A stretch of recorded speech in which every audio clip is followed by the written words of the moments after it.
Robert Baratheon's victory at the Trident was a turning point in the war for the Iron Throne. While it was clear the gods were smiling on the rebel forces, Aerys Targaryen still held the Red Keep at King's Landing. As Robert was wounded and unable to ride, it was up to Eddard Stark to make for the capital and force the Mad King to give up the throne. Lord Stark reached the city gates to find that Tywin Lannister, Lord of Casterly Rock, had already sacked the city in Robert's Name. House Lannister had remained neutral up to this point, ignoring requests for help from both the Crown and the rebels. Now that Robert's eventual victory was assured, it seemed Lord Tywin had finally chosen a side. Lord Eddard was horrified by what he saw when he entered the city. Homes looted and burned, women raped, scores of innocent citizens killed. Disgusted, he led his force up Visenya's hill to the Red Keep. Upon entering the throne room, he found King Aerys lying in a pool of blood, dead by the hand of his own sworn King's Guard, Jaime Lannister, who sat brazenly upon the throne.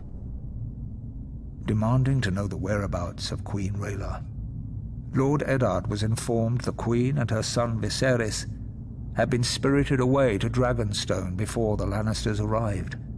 But other members of the royal family were not as fortunate.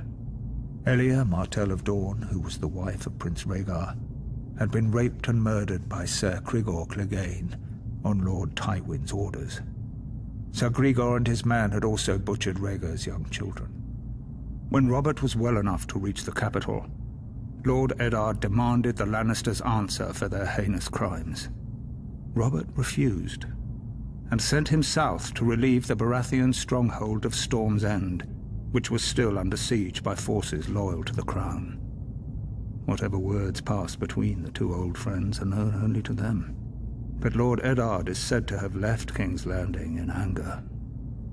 Later, when Robert was crowned, he appointed Jon Arryn as Hand of the King.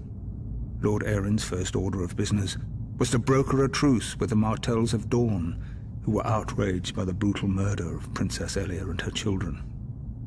Following the death of Lyanna Stark, who had been betrothed to Robert, Houses Baratheon and Lannister were joined in marriage when the new king took Tywin Lannister's eldest daughter Cersei as his queen.